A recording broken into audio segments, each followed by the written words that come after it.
Hello and welcome to another episode of the Chrissie Mayr podcast. We are on iTunes, YouTube, Spotify, and SoundCloud. And if you're listening to us right now on iTunes, go ahead and leave a little 5-star review for your girl. Please and thank you. This episode is brought to you by Cushy Dreams. Cushy Dreams offers a full lineup of premium smokable CBD. They are my go-to for all things CBD related. They specialize in extraordinary CBD-rich hemp flower, aka bud, in cans and pre-roll CBD joints, which I really like the joints. They're very tidy and they come in, well, I really like the 5-packs. They come in this cute little 5-pack. You just like open and like whoop, like look how well these are wrapped. These are all hand rolled. They're not machine trimmed or anything like that. Very, very high quality packaging and quality stuff. I like it because it looks, feels, tastes just like high quality weed, but it's not. It's not going to get you high. You can enjoy all the health benefits of CBD without getting high. There's under 0.3% THC in all of their products. It's cannabis that ships directly to you, and it's legal in all 50 states. I like the hustle if I want to like get up and going, and then the relax is good, and the dream is good if I'm going to have a couple like pulls before bed. It's helped me with my anxiety for real. Join the men and women who are sick of vapes and gummies and want to smoke their CBD. Best of all, it's grown here in the USA. Each batch is slow cured for 2 to 4 weeks to guarantee maximum freshness and preserve flavor and cannabinoids. They have different indica sativa blends like energy, hustle, peace, create, relax, dream, energy. I think I said that already. So I'm just a big fan of all their stuff. It's super high quality. And if you go to cushydreams.com and use promo code CMP here to get 20% off every single order, and I think free shipping. So give it a whirl. To all my stand-up people, coming to my stand-up shows, thank you. More gigs are coming. This Thursday, I'm going to be in Cleveland at Hilarities. That's June 3rd. Hilarities in Cleveland, Ohio. And then I'm going to be at the Dojo East in Morris Plains, New Jersey on June 12th. That's Tiff's Ale House in Morris Plains, New Jersey. And then June 18th, Bethel, Pennsylvania, I will be at Pat Garrett's Amphitheater with comedians of the compound. So that's Aaron Berg, Anthony Cumia, Gino Bisconti, I think Don Jameson, but the whole Compound Media gang will be there in Pennsylvania. I'm so weird. Okay. I'm so excited to have this gal on the pod today. I think I've been a fan of hers for a long time, and I think we're slowly becoming friends, which is even more exciting still. She's a political commentator, a regular on Blaze TV. She's got a kick-ass YouTube channel. Sydney Watson, welcome to the stage. Pew, pew, pew. Thank you for having me. I love how you're saying that we're slowly becoming friends. Like, I'd already considered you a friend a little while ago, and I'm out here like, am I being relegated to the back? Is that what's happening? No. Well, I didn't want to come on too strong by saying like we're definitely friends, and you're gonna be like, slow your roll. Yeah. Just kidding. No, that's why female friendships genuinely are so strange. And I think about this all the time. Trying to make new female friends, it's almost like you feel awkward. You're like, so hard. It feels like it feels a little bit like you're like dating, like early dating. You're like, am I coming on too strong? Does this person like me? Does she think I'm smart and funny? Yeah, no, for sure. I was in the shop the other day with another girlfriend, and we got chatting to this really nice other girl. And then they exchanged phone numbers, and I was like, this is like watching like two women. Well, I mean, if it was one of them was a dude, it would have been like watching people like, set up a date. But instead it was women trying to be friends. And I was like, this is a very weird phenomenon. Very strange. It's like, ooh, they're hitting it off. It is harder to make friends. There's so much keeping us from that. There's so much grabbing at our attention, and there's so much to keep us in our own heads and like not connecting with other people. It's just so important. Like, I think people that are alone for too long, like start going nuts. Cause I always find it so important to just bounce off of somebody. Like, am I crazy? Like, here's this conversation I had with somebody. Am I overreacting? It's always good to bounce off somebody. I met you, I think back in February when I was in Dallas/Fort Worth. I was doing comedy shows. But yeah, I met you and I was like, oh my God, because I had been a fan of your YouTube channel for a while, which is so great. And your videos are really great and insightful, but also very funny. I was just watching the most recent one, which you're talking about, like the erasure of women, which I think is a really important topic. But there was this funny little moment. I guess you go into like, you're kind of talking to yourself. And I was like, I love when seeing people like be a little weird. I think it was this the definition, a woman is anyone moment here you're talking about. You're talking about where I'm saying and this things about lack of definition of what it is to be a woman, what it means to be a woman, what characteristics to follow. Wow, didn't see that one coming. Couldn't have predicted this one. Is it necessary for you to always be this sarcastic? It's the only way I can feel. The inclusion of transgender. I was like, that's it. That I'm sold. I mean, I was sold before then, but I like it when people can kind of like be themselves a little bit in their videos, and it's not just like straight up reporting the news. But I really loved that video in particular because I've been getting so angry, and it's good to know you're not alone. Like at the whole, and this came out right before Mother's Day, the whole like you got to call women birthing people instead of moms, and I laughed so hard because you had so many examples. You were like very well sourced, and you were like, yeah, one of the things they're also trying to push is instead of saying breast milk, saying chest milk. Or milk of the feeding parent, which I mean, like, the reason I made the video is because a little while ago, it's weird, right? I've always identified as anti-feminist in the sense that I think third wave feminism is pretty corrosive. I don't think that it actually benefits women or men. I mean, and you can't really have an ideology that's predicated on moving forward or, you know, ameliorating relationship between the sexes when you don't do that. So when I made this, it was quite weird because I was like, I feel like I'm parroting feminist talking points, but the reality is, and I dare say you probably observed it too, it's like women by today's standards, it kind of doesn't really mean anything. The term woman, whatever, female, I mean, like they're sort of just being, raised. I don't know how else to describe it. So I was just mad and I was like, all right, let's research this. So that's what I did. It's pretty fucked. It's like, they can't dismantle at all that it means to be a woman. It's just there've been too many years of normal people calling like women, and there's just too many bathrooms. You're not going to get to all of them.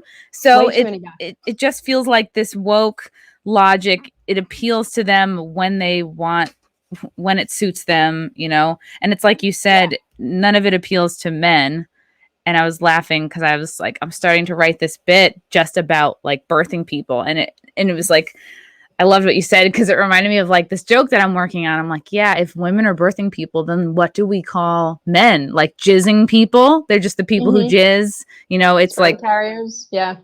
Yes. And then chest milk was like made me laugh so hard because like chest milk sounds like a protein shake a guy drinks when he's trying to bulk up. Like, so true. Drink some chest milk. Or it also sounds like when a guy like jizzes on your chest.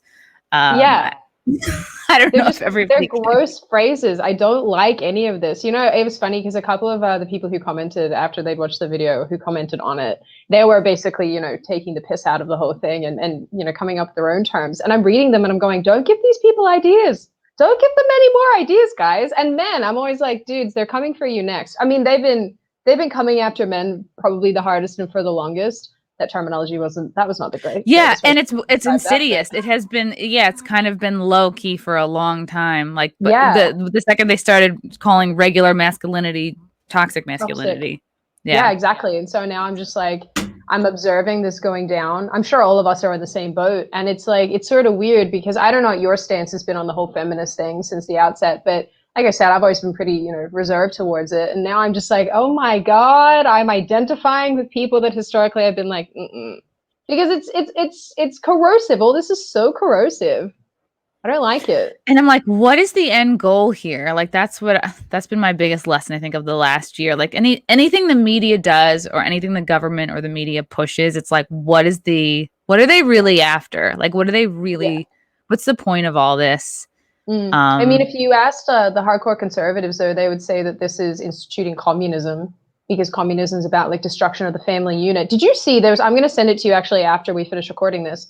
And I think you'll die. But there was this video that was circulating of like an external birthing incubator thing and then the argument that the creators or the people who want to make this made was that it'll free up parents' time. And I'm thinking, I'm not tremendously sure that that's what parents are thinking about when they're trying to create not. If you're trying to grow a child in an incubator, you're gonna be like 24/7 hovering over that thing, being like, "Oh, is this completely experimental method of growing a person working or not?" Yeah, it's gonna. You like mash food up, like pour it into it. I'm serious. I'll send it to you. You're gonna roll your eyes. It's just like, I'm no birthing person just yet, but I feel like that a lot's going to be lost there. Like, isn't contact pretty important? Like the baby's inside you and it's hearing your voice and it's learning to trust you. And Jesus, it's so insane. It's so insane. All of that physicality from the entire experience. I mean, I'm in the same boat as you. I don't have kids yet, but I'm hoping to in the next couple of years. And it's like, I want to feel a baby kick. I want to, be able to actually feel an attachment and a connection with this. And these things are just crazy to me. I don't know. I think I'm getting to a point where I'm just like, we need an asteroid. Let's just do the asteroid thing. Oh no, you're black-pilled. You're just like, we need somebody take us out. Exactly. Yeah, I'm done. Send me to Mars. Yeah, it would make sense if they are trying to break apart the family, and that way, government is your new daddy. You don't need an actual dad or husband in your life because the government just will take your, has your back. Then then maybe just motherhood is not special anymore. It's birthing people. Machines can do it, right? So what are taking away the perks of a family, which are connection, love, loyalty. Yep. Yeah. I mean, there's so many factors that go into it. Yeah. So, I mean, in making the video that I made, I mean, the long and short of it was that I was like, we really can't keep going down this road. And what's sad is that, and I think this is where the pushback comes from, it's predicated on being inclusive of the transgender community. And I feel like the emails and messages I get from regular everyday trans people, they're like, Sid, I agree with you. This is so jacked, but it's this tiny portion of transgender lobbyists that are pushing all of this. And in reality, and I feel bad for everyone involved in this conversation because it's like the trans people who just want to be left the hell alone to live their lives are getting caught up in this crossfire of people like you and me getting pissed off because we're being referred to by dehumanizing terms. And then the transgender lobby, hurls back their insults, calling us transphobic. And it's just a mess. It's like, why does progression have to come at the, have to come on the back of pushing a group down? I don't get it. Right. You're so inclusive that you're now a bully and you're now exclusive. Yeah, you've come full circle. I have this sneaking suspicion, this is probably conspiracy theory, but if Big Pharma is one of the daddies, right, as is Big Tech, and they're trying to, let's say they are trying to push more people who are maybe confused or mentally ill to become transgender. Well, then that's that many more people who are reliant on hormones and pills and all the things that keep that going. And who supplies that? Yeah, no, what's so interesting with you bringing that up, and I'm sorry, again, I'll plug, I made a video about this, about the transgender, the hormone blockers and all this sort of stuff, and how, in fact, Planned Parenthood, for example, they're getting now into, giving people HRT and all this sort of stuff. And that was written in their, I had a friend go through and she found all these things from their tax records and whatnot. And that was their way of diversifying to bring in more revenue. And I mean, people need to understand that, I don't think that the whole transgender thing is something that necessarily should be pushed on kids, for example. And I mean, when the whole puberty blocker thing, that drives me crazy because one of the companies that makes that, called Lupron, they've had so many run-ins with doing really awful things. I mean, giving doctors illegal kickbacks and things for pushing the product. And I'm going, you're going to inject this into your kid? Wow. Yeah, it's psycho. Yeah, I mean, and the only reason I think a lot of people think I hate trans people. I don't care. I want society to return to some sense of normalcy. That's all I want. I just want people to be normal and act normal and not be psycho to each other. Yeah. Yeah. And it's vote for Sydney. I love your channel. I couldn't find, was it the trans kids thing has gone too far? Yeah, that's insane with with the knitted penises. Yeah. It's it's so hilarious. You can't believe it's real. It was about how you'd have to scroll a bit. It was Big Pharma is exploiting trans youth or something. I don't know, something to that effect. It was a while back, but it was fun. I got to read about a bunch of effed up people doing effed up things and then cried internally. There's so many mixed messages. Why make little knit penises if it's really not about what your genitals are. Like, exactly. So gender doesn't exist, but it only exists if you're presenting it in the stereotypical stereotypes that don't exist, because obviously, you know, you're not supposed to do anything by stereotypes, but they're the only way that you can determine if you're the opposite sex. But also gender is fluid, and actually gender doesn't really exist. So if you know, if we go by these things, then I guess being transgender, being straight, having any sex or gender whatsoever is just a moot point. I love it. Oh, and if somebody doesn't pass as the gender that they want to pass as, well, then that causes all kinds of depression and suicide. Well, I guess it is important to look like the gender that you want to be, or the bio. You know, it's like there's so many mixed messages. It makes you insane, and I don't know. Maybe that's the point. Sydney, I want to see you. I'm sure you saw this, but this was all the rage on Twitter today. This was a TikTok, which I'm not on TikTok. So I know if a TikTok makes its way to Twitter, then it's definitely being talked about. But it's this chick here where I'm going to play it for the people who haven't seen it. Guys, I'm freaking out. So she gets a pregnancy test. Just kidding. I already scheduled the appointment. I am what conservatives fear. Yeah. Oh my God, guys. Oh my Lord. A lot to unpack here. A lot of mental illness. First of all, like there's so much. There's so much going on. Like, first of all, I didn't realize that a cheap pre-bottled Bellini was the official drink of killing your babies, but I guess I'm not surprised. But now it is. There you go. Surprise. Yeah. It's like it's so disgusting. And I'm like, I know plenty of women who have like had abortions, but like if you're gonna go out of your way to make a TikTok about it, to like go through the theatrics of like acting it out, whether that's your actual like pregnancy test or somebody else's, like to go to the trouble to make this TikTok is like very icky. And then it took me a few times of watching it to realize that she was saying, I am what conservatives fear. Yeah. I don't know. I don't feel like I'm afraid of a dumb chick bragging about her abortion, because I know that I was like, I mean, thank God I've never been in the position to have to make that choice. I've never even had like a close call. But I know a lot of women who have had abortions. Like, she seems like she's in her 20s. And then, you know, they come around on men at some point in their 30s, and then they end up wanting a kid 35 plus, and they can't get pregnant now because, well, I don't know, who knows if it's karma or just biology, but I don't know, I feel so many things watching this video. It's like I feel anger. I mean, like she's so dumb, she's just misplaced. Yeah, for sure. I mean, like I watched that just before, because it's all over the shop, and I was like, what occurred to me was that the way she laughs and whatnot, I'm like, this is not someone that's actually really happy with their decision. I think there's a lot of pressure in those kind of circles, because I'm presuming she probably leans to the left. I think there is some pressure in genuinely like super left-wing circles to be proud of this sort of thing, and it's not. I mean, I'm in the same boat as you. I know women that have terminated pregnancies and whatnot, and some of them have felt guilt. Some of them have not felt anything. They haven't cared, or at least they haven't said that they've cared. And I suppose that in this instance, you take them at their word. But I mean, I just think it's so bizarre to go onto the internet, record a video of you behaving like a bit of a potato, and then act as though I've never heard anybody use potato. All right, I'm going to borrow potato, spoon, spud, pick any of them.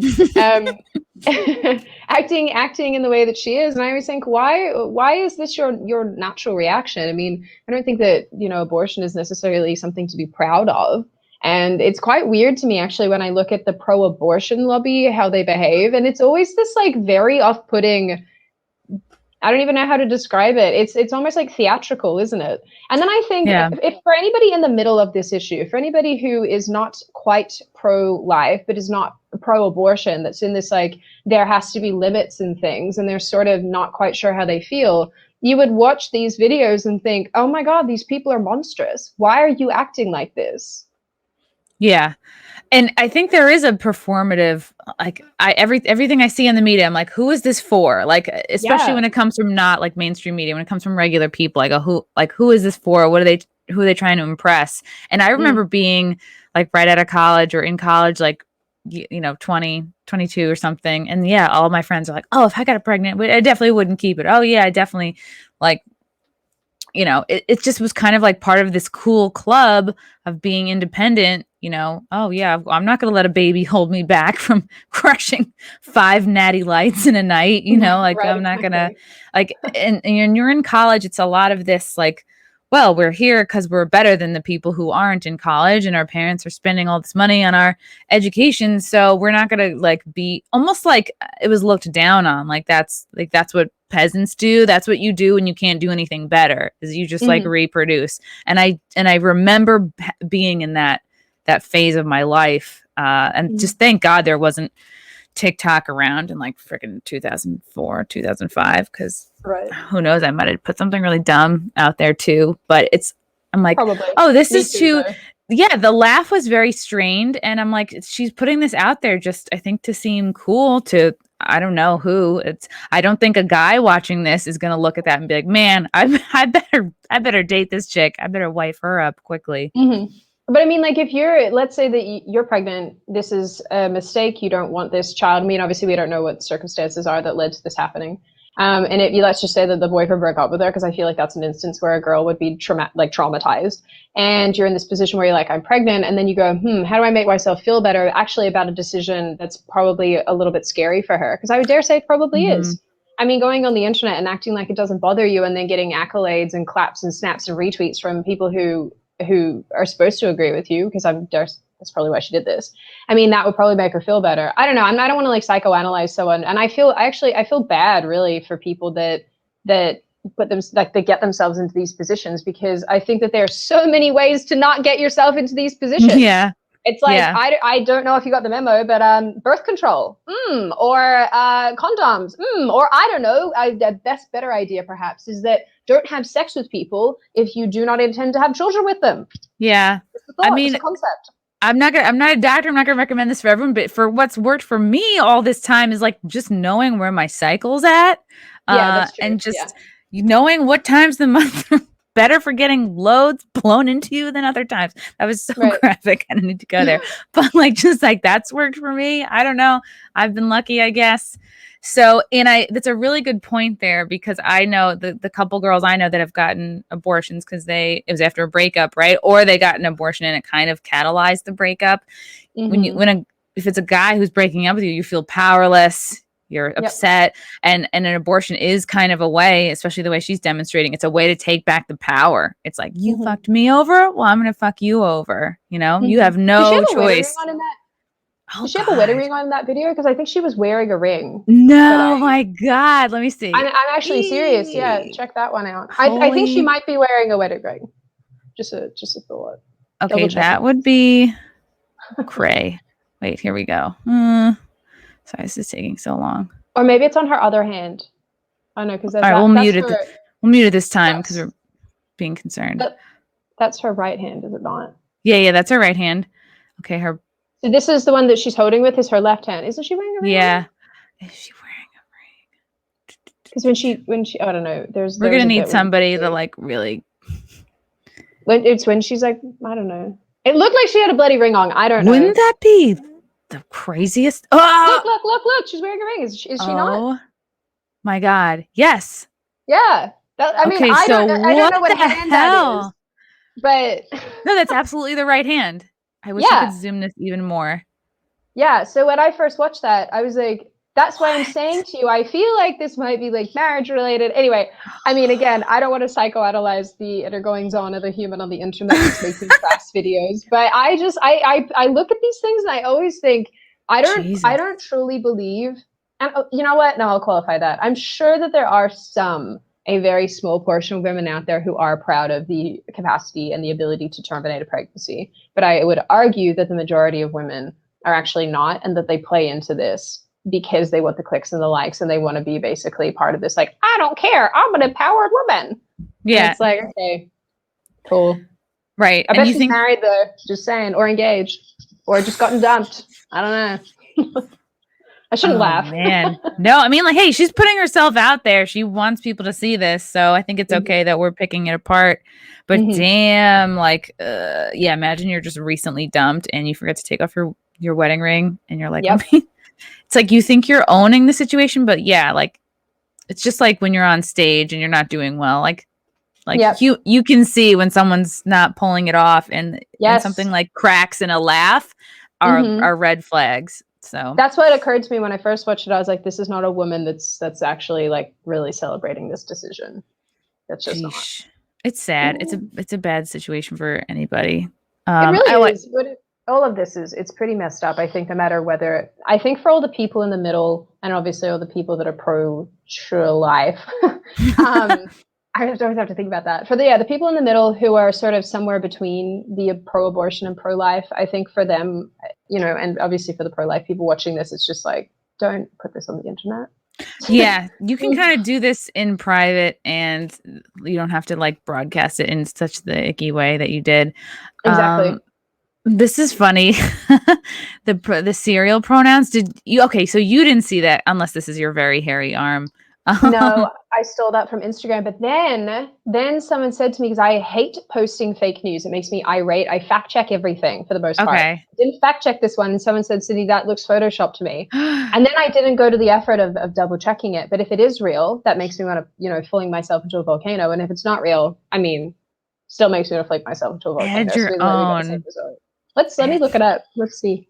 Add your own, like snap and crackle are my pronouns. It's the boxes are for cereal, not people. Imagine my pronouns are snap, crackle, pop. That's so funny. I haven't seen anybody do that yet. Okay, let's see. Kellogg's releases Together with Pride cereal celebrating preferred gender pronouns. Okay, it is real. Oh, it's real. Take that, Snopes. Oh, it is real. Yeah, it's real. Okay, there you go. I didn't post fake news. Good job, Sydney. To whoever told me that it was not real, you can eat some poop now. Just poop on your face. It's so funny. I'm imagining like a weary dad at, just angry at all this stuff. And he's yelling, can't we just get through breakfast without talking about pronouns? And then the kids are like scribbling on the side of the box, like, daddy. Ugh. Yeah. It's cringe. Oh, this is the side of the box. Of course. I thought it was like an insert or something. Of course, they're holding it and that's the side of the box. Wow. Yep. I think what's so weird, right, is that, and again, I don't know, actually, I'm presuming you probably line up with me on this one too, but when it comes to the pronouns thing, I think this is not normal. This is not something that should be making its way into mainstream, and somehow it is. Yeah. I don't know if you saw on Instagram, but you can change your pronouns on Instagram, but they're the most bizarre things that you can put there. I made mine, I think, Zer. Like kitten self? I think that's one of my favorite ones. I like tree self. These are... I made mine Zer, Zem, Thon, and Ear. I just picked a bunch of random ones. Thon, what is a thon? A fawn? It's Chrissie, like a baby deer. It's a young deer. Like your legs are still wobbly. I probably identify as fawn after a few drinks because I am unable to walk in heels. You know what? Go on Instagram when we're finished, filming, and you go pick your new pronouns. You can become a thon. Wait, not fawn? Is it F-A-W-N? Sorry, T-H-O-N. Thon? Okay, thon. That is some new shit. Instagram. Can I double check them? Honestly, it's the most ridiculous. I wonder if you can do it from your computer. I can. Okay, here we go. Let's get cry inside, everyone, for the destruction of our culture. And it's what's funny is like I'm not even that like I'm a conservative or like libertarian-esque conservative, whatever, wherever I sit on the spectrum. I'm not even this like right wing comparative to some other people. And even I'm sitting here just going, why do we live in this world? Do you remember what account it was? What you mean? No, it's the changing of the pronouns. So you just have to sign in, and then you go to edit profile, and then there's a pronoun thing, and you type in what your pronoun is, and it gives you a drop-down list. So you only have select ones to choose from, which is why I proceeded to choose the strangest ones that I could potentially find. So, and then, so you can't actually put in like, a Pache attack helicopter or anything like that. Maybe they'll add them if enough people ask them to, but yeah, they're very odd to choose from. It's very Wait, weird. I want to change my pronouns. And you can really just add, you can add up to 4. I added 4. Like I said, I added zem, zer, ear, and thon, or as Americans would say, thon, because you have trouble with O sounds. That's crazy. It's too much. I've only known one, had a friend in my life that was like a they. I remember it was like an improv. It was like 2000, maybe 7 or 8. I knew one person that was transitioning from female to male. And when she was a girl, I think we called her Delia. And then as a guy, I forget the guy name. I just but find like, it also... Yeah. I don't know. What do they get out of the pronoun obsession? Like, yeah, further labeling and grouping everybody down. Because if we're not all united together, it's more distractions too. Because if we're fighting over pronouns, we're not fighting over the oligarchy, I guess.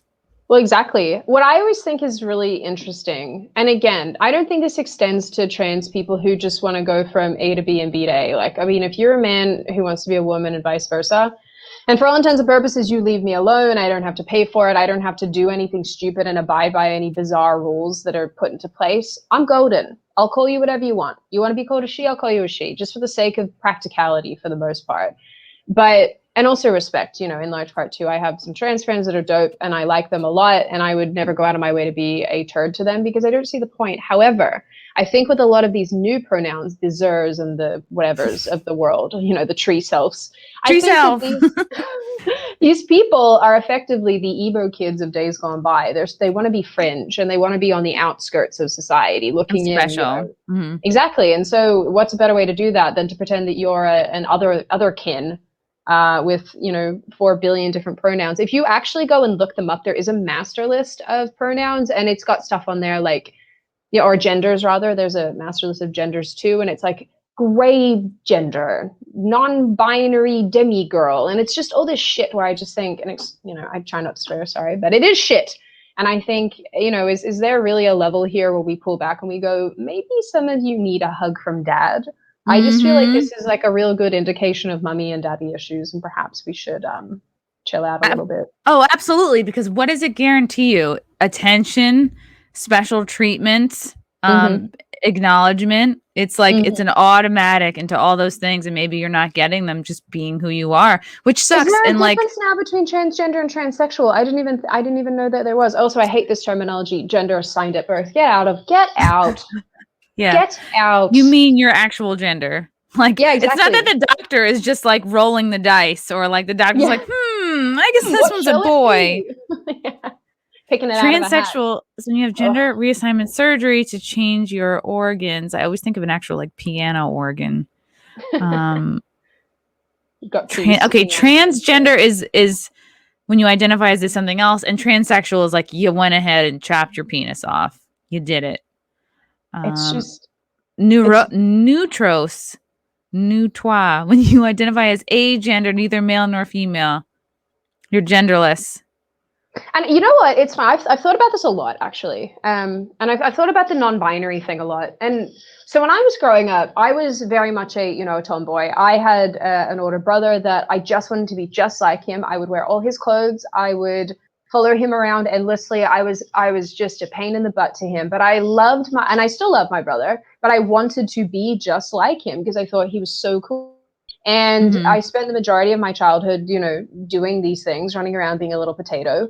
And if I live, what concerns me is that considering the way that I was, if my parents had me during this period of time, then I wonder, and obviously they're right wing, so it probably wouldn't have happened, but if they weren't, or they were more clued into this transgender type stuff, would they have turned around and been like, my child is in fact expressing a gender that does not align with her sex assigned at birth, or whatever it is?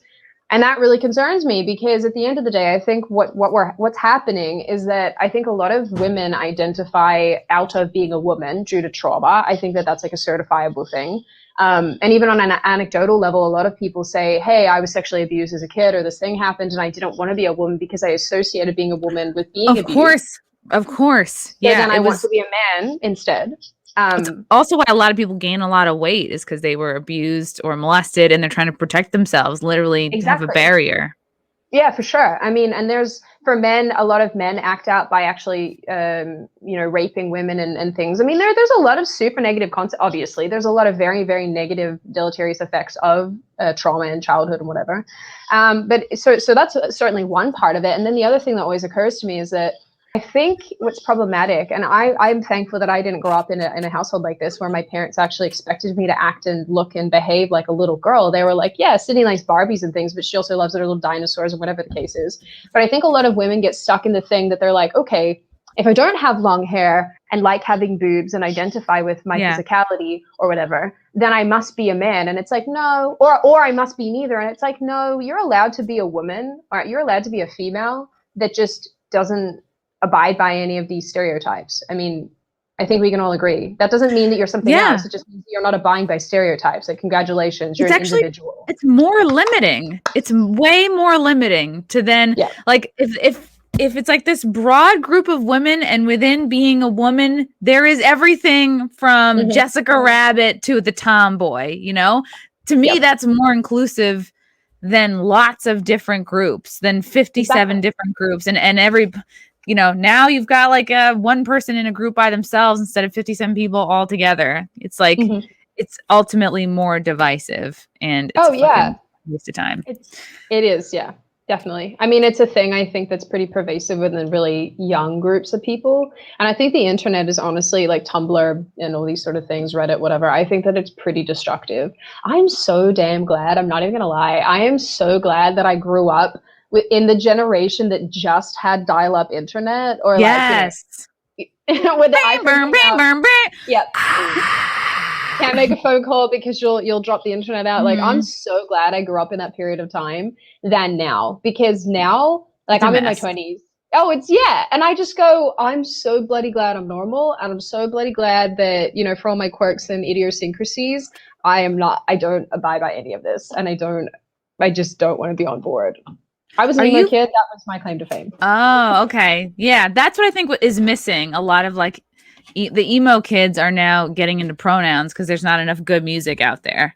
Exactly. Yeah, we need to be screamed at in music. That's the only way to do screaming ourselves. Yeah. Like by ourselves in our room, not on TikTok with a pregnancy test. Exactly. Are you from and I'm gonna either get this wrong. Oh wait, Australia, right? Yes. Okay. And were you were you born in this country, or were you have like a little bit of an accent, but like it goes in and out. Yeah, so this is always such a mystery to people. It kind of makes me laugh. I'm Australian. I'm from Australia, born and bred. My mom is from the United States, so she is from Cleveland, Ohio, funnily enough, where you're going to be.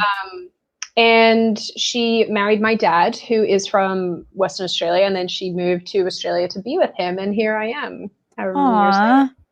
So I think my accent is I've thought about it a lot over the years, and I think it's largely because when you're learning to articulate and speak, to have, my mom was the primary person who was at home because she was a stay-at-home mom, and so I'm presuming this is how it went down. I'd say something, and then she'd repeat it back to me in her accent, and I probably repeated it back to her in her accent again, and then I ended up with this hybrid. My brother has a twang cute as well. Thank you. I'm losing all my terminology. Is it like the more you drink, the more Australian you sound? Does that ever happen? That happens to me with sounding from, like, I'm from Long Island. So I like, the more I drink, kind of the trashier I sound. So I like that though. I think that's what makes it charming. It comes out. It sneaks out.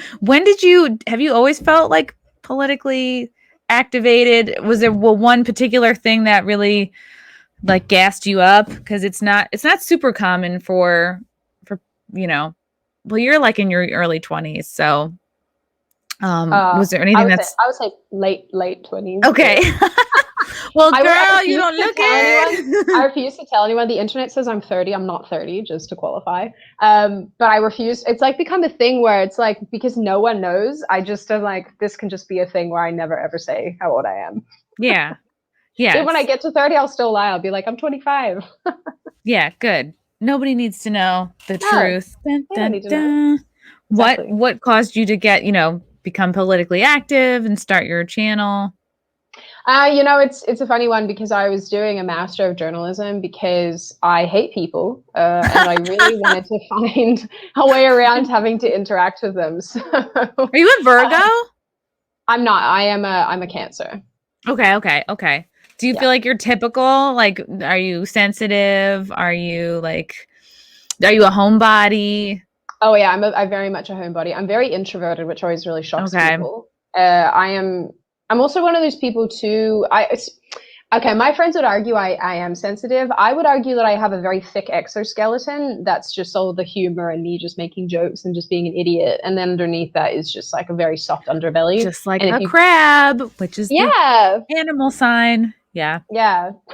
So yeah, no, I can be sensitive, but I think for the most part I have like 3 levels of existence, which is happy, neutral, and angry. And everything besides the other 2 comes out as anger.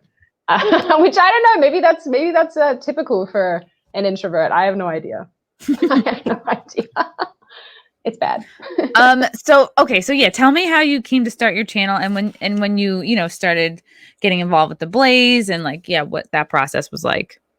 Yeah, so like I said, I was doing my master at the University of Melbourne, and the primary reason was, like I said, not solely because I don't like people and I wanted to be away from them, but I love writing and I've always loved writing. And so I thought, well, this is sort of melding together some talents that I have, which is I love researching too. My first degree, my Bachelor of Art, I majored in criminology, so that was awesome. And I thought I'd go into law because I love crime stuff and policing and whatnot. So ultimately, I started my career by posting a video about how you shouldn't compare Australia and America in terms of gun control because I maintain this, they're not comparable. And it sort of went viral overnight on Facebook and ended up with, I think, somewhere on the realm of like 800,000 Wow. views. How many years ago was this? I started in 2018, so 3. Okay. Oh, wow. So you're pretty new on the scene.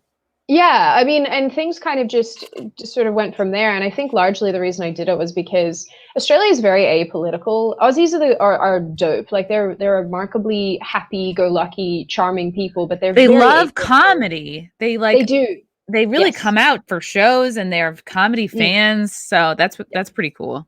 Well, they love to laugh. I mean, Aussies I think it's happening less and less now because I think we're being sort of shamed out of it. But Aussies are cheeky as hell. They love to laugh. I mean, actual true Aussies are genuinely hilarious. I love the sense of humor. I feel like Americans are killing it. They're squishing it in me, Aussie humor. Because Americans they either don't get it and they laugh because they're confused, which I think is so cute, or they get offended. And I go, stop being sensitive. What is different than the Australian sense of humor versus American sense of humor?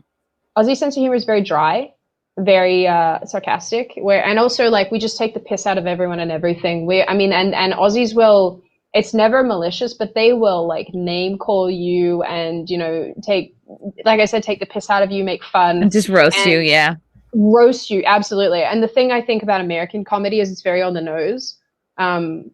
It's obvious comedy. It's not nuanced for the most part. And that's not to say that there aren't nuanced comedians in the United States. Of course there are. I mean, there's plenty of comedians that I think are really lovely. Your humor is obviously, I like the shit that you post on Twitter. I'm always it makes me laugh. And I think it's funny. But for the most part, I mean, a lot of Yanks are not really like that. And when I watch, do you know Dry Bar Comedy? Oh yeah. Yeah. So I like watching their videos on YouTube, and some of their people, I'm just I can't even laugh because it's just too on the nose. Whereas I think Aussie humor is derived from British comedy or British humor, which is, again, it's more sort of subtle. And do you know Dylan Moran, the comedian Dylan Moran? He's from Ireland.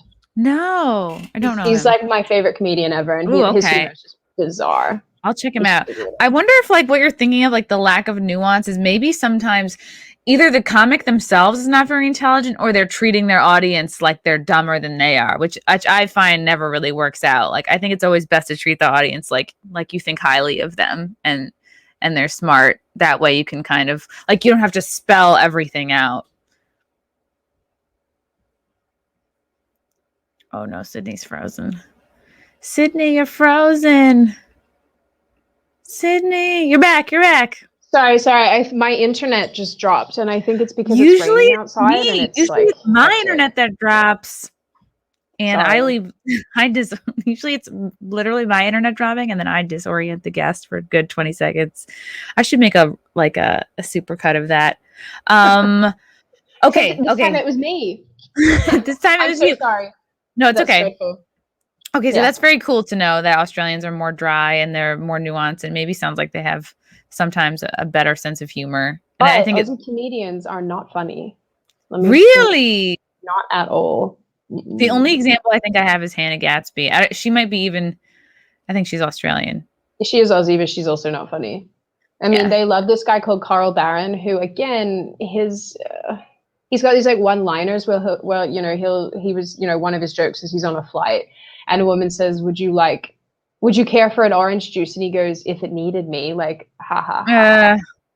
That's a better tweet than I think something I would say on stage, unless you had a long airplane bit.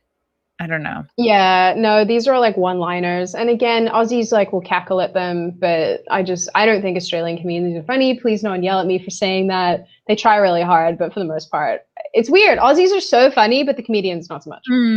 Interesting. That's interesting. Just abusing my countrymen.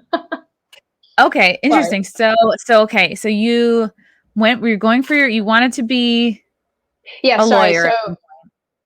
So anyway, I'll try to shorten this. So I post this video, it goes viral overnight, and then it just sort of kicked everything off from there. And I ended up getting picked up by our version of Fox, so Sky News, which is the right-wing channel in Australia, and I started commentating for them on Fridays. On a couple of different shows. That was really cool. So that got me like a lot of live TV experience. Wow, that's really cool that one video could get you hooked up like that. Kick all this stuff off. Yeah. I mean, well, you know what it is? Like I said, because of the ambivalence, there was a big gaping hole, I think, for a young female who was on the right or somewhere on the right, like I say, oscillate between libertarian and conservative. And I think that there's just this hole for it. And so being that I cared a lot and I was sick of I was sick of the crap that I was hearing in my university classes of these pompous liberal buttholes. And they were just so liberal and irritating, saying this nonsense about how much Donald Trump was a terrorist and this, that, and the other. And I thought, oh God, Based I don't on what? Yeah. You're like, what's your source? Right. I mean, but you can gauge it's university. Of course, they're all going to have the same opinions and not think independently. Right. And it was just frustrating. I remember I was in one class, and this tutor, it's funny because he's got Twitter and we've backed and forth, on the odd occasion because he worked for like a big outlet and was, I think, an editor-in-chief at one point of an outlet in Australia.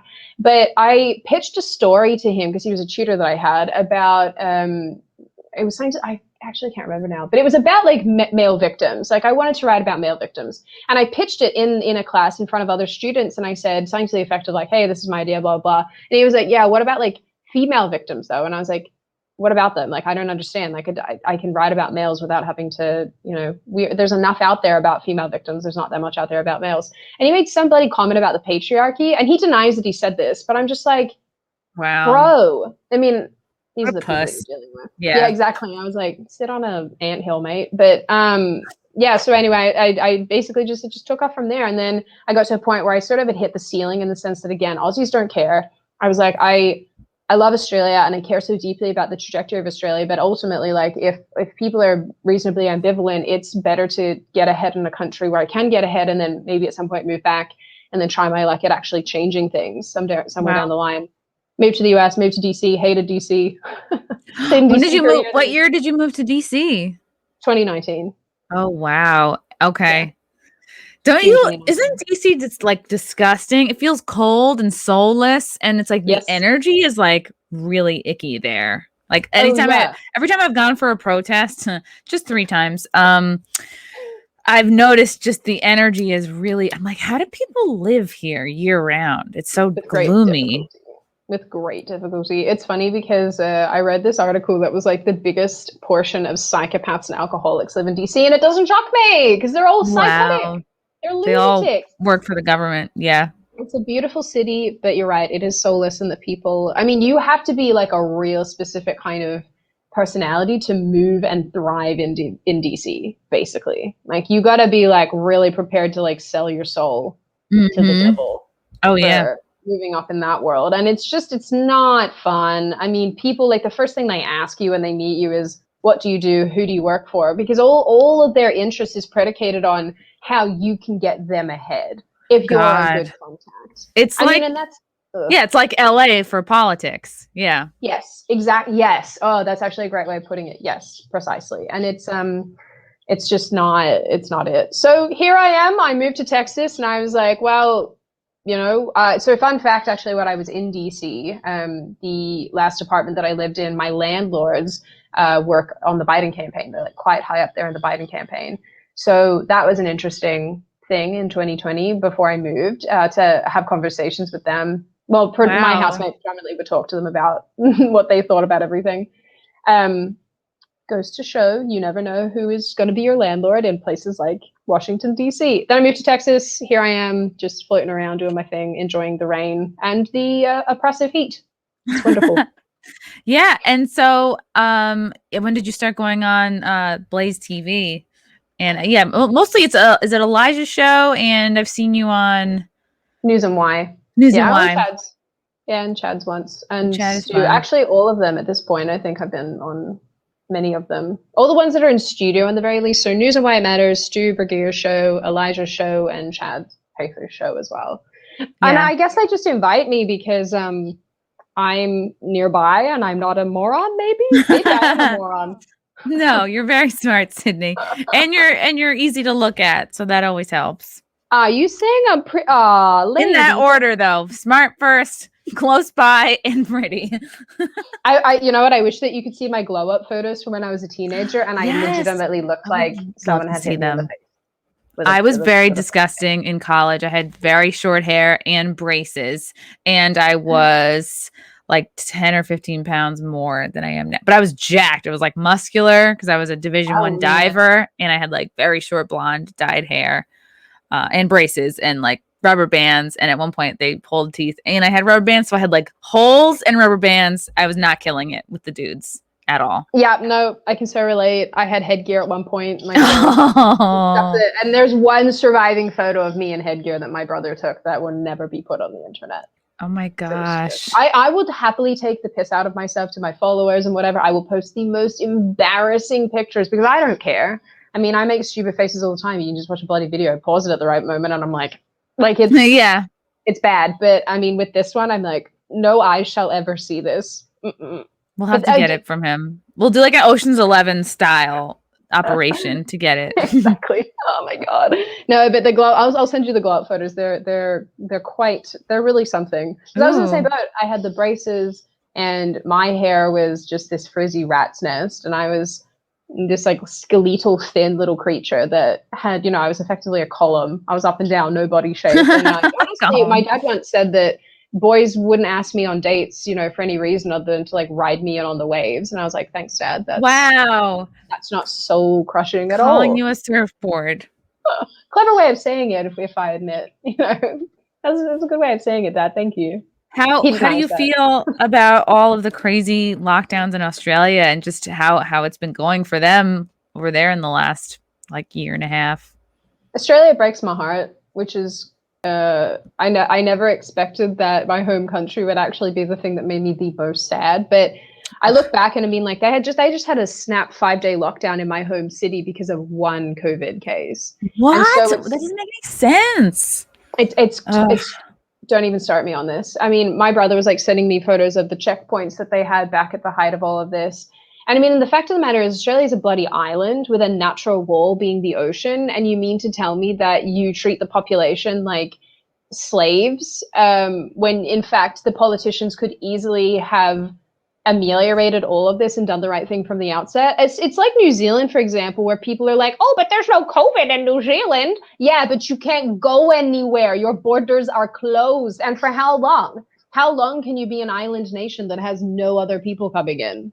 For how long? I need an answer here. It's just like these people live in this different reality where it's like, so you don't want to travel again? Cool. All right. Sweet. How do you think Australia like really fucked up how they handled things in the last year? Well, I mean, like for starters, they had a really great blueprint of what it looked like from other countries who were in wintertime going through this, because obviously the seasons are opposite. Right. So like when we were in June and everything was like heightened and hectic, Australia was the other way around.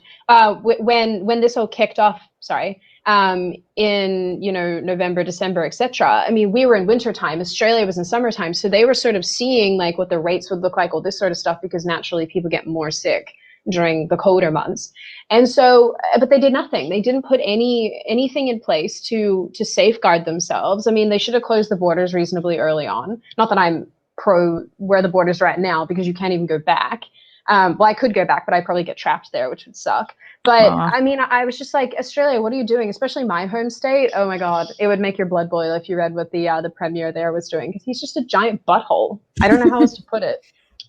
The guy's a butthole. Is he like being seen out at fancy restaurants, like our governors, or being caught like without a mask after they're like, everyone's got to wear one? No, thankfully, well, not thankfully, but I think he's actually not that I'm aware of. But I think that someone in his family was sick and he was able to go and visit them or something like that when no one else was actually allowed to go and see family members that were dying and whatnot. So I think that he did. And well, he also gave himself a pay raise during the pandemic, which I think is just remarkable. Wow. Extended all of his emergency powers. And so my family, because obviously they're quite political, quite right-wing, they were all texting in our group chat about how they think this snap lockdown is in relation to the fact that the state of emergency that was put into place that gives this premier more powers was coming to an end in the next couple of days. Wow, that makes sense. Yeah, I know it's very boring for people who are outside of Australia, but just realizing how few rights Aussies actually have when it comes to the crunch and how much they don't give a crap about the constitution in Australia, which, mind you, doesn't actually safeguard Aussies really in any capacity. There's only 5 rights that are explicitly stated in our constitution. But still, I mean, think about it. You want What to are they? Your house? So you have the freedom of religion, of movement between the states. So you can go and move to another state if you want to. You're getting me. I'll look it up. I'll put it. If you ask me what's all in like the U.S. Bill of Rights, I couldn't tell you shit. So yeah, I should know these. There's only 5 of them. They're easy to remember. In my defense, I'm having a pudding day. And my brain is there I think what I was getting, is there a freedom of speech in Australia? It's implied. It's implied in the Constitution, but not explicit. Yeah. So I mean, people don't realize that we don't have an explicit free speech. We don't have an explicit. Oh, I think we have freedom of the press. That actually might be one of them. But no free speech. Obviously, no right to guns or anything like that. Because we're basically a British colony. I mean, the Queen's still our head of state, and look at how England's going. England doesn't give its people any rights. Wow. Like, just kidding. Get back in the bin. Freedom to have a koala as a pet. They're very angry. Exactly. Like if they're on the ground, I've seen a lot of videos. They scream at you for sure, and then they've got these little claws, and they're very creepy looking. And they're So it sounds like you were raised, your family all kind of agreed, so eye to eye on politics. Do you attribute some of your like political leanings or your thoughts or really your intellectual curiosity to how they raised you? Yeah, for sure. I mean, I think my mom is one of the most brilliant people I know. She's very well read, very well spoken. And Dad's much the same, but Dad's more business orientated. So I think I'm thankful because I got a really good mashup of both of my parents being very questioning of things and what is this, what's that. And my house was always full of books. So if I ever needed to know anything or read anything, it was just a matter of going to the bookshelf and picking one out and going, okay, well, I'm going to read this instead. So yeah, I mean, I think that I went through a period there where my parents were perhaps more right-wing than I was. And then now I feel like we're all sort of in the same league with each other. But I mean, politics wasn't like a huge part of my childhood. It's not like my parents were taking me to rallies and things. It was just this unspoken thing, not even unspoken. It was just this think what you think and we'll all discuss it because we're all very volatile people. At the dinner table, it's like, don't get a plate thrown at your face, but it might happen if you say the wrong thing. And I grew up in this environment where it's like ideas were more important than anything else. And so I think I'm really lucky. I love my parents. They're great people. No, that's great. That sounds like the best of both worlds there. Not the plate throwing, of course. That's the plate throwing. Yeah. Hey, my dad threw a chair at me once. So did it hit you though? He missed. He missed. Okay. So I think it was just a warning. Yeah. Watch it, bitch. I was 8. I was like, I'm too fast. Sydney, where can people find you, follow you, check out what you're up to? Well, because I hate everybody, all of my social media like links are all different just to make it complicated for you.